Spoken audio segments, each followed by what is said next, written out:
untuk memberikan dasar bagi pembenaran kita.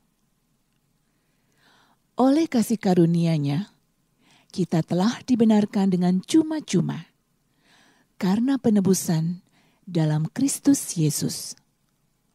Roma 3 ayat 24.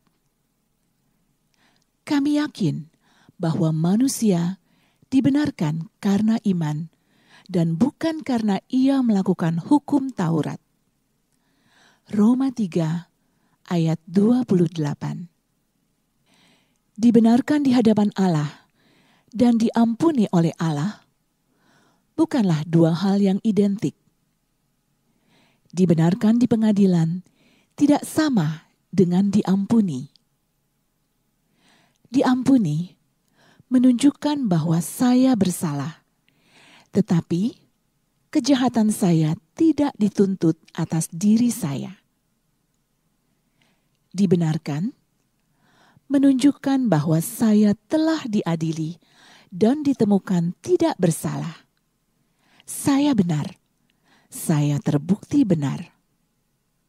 Hakimnya memutuskan tidak bersalah. Cara umum untuk dibenarkan dalam sebuah sidang adalah dengan menaati hukum. Pada saat itu, juri dan hakim hanya menyatakan hal yang memang Anda lakukan. Anda menaati hukum. Mereka membenarkan Anda. Tetapi, di dalam pengadilan Allah, kita tidak menaati hukum. Oleh karena itu, pembenaran berdasarkan cara umum sama sekali tidak mungkin. Alkitab berkata, membenarkan orang fasik adalah kekejian bagi Tuhan. Amsal 17 ayat 15. Tetapi, yang menakjubkan adalah bahwa Alkitab juga berkata bahwa dikarenakan Kristus, Allah membenarkan orang durhaka yang beriman kepadanya. Roma 4 ayat 5. Jadi, Allah melakukan hal yang kelihatannya jahat.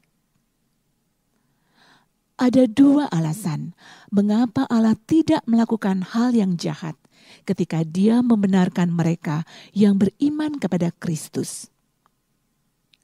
1. Kristus memberikan darah-Nya untuk menebus kita. Alkitab berkata, kita sekarang telah dibenarkan oleh darah-Nya. Roma 5 ayat 9. Tetapi, ini hanya berarti kesalahan kita dihapuskan. Perkataan di atas tidak memiliki pengertian bahwa kita adalah orang yang benar. Penghapusan kegagalan kita dalam menaati hukum tidak sama dengan menyatakan bahwa kita adalah orang yang taat kepada hukum. Penghapusan dosa tidak sama dengan menyatakan bahwa kita benar. Penghapusan harus terjadi.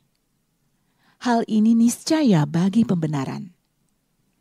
Tetapi, ada hal yang lebih dari itu. Ada alasan lain mengapa Allah tidak melakukan hal yang jahat ketika kita membenarkan orang fasik karena beriman. Alasan ini akan kita bahas selanjutnya.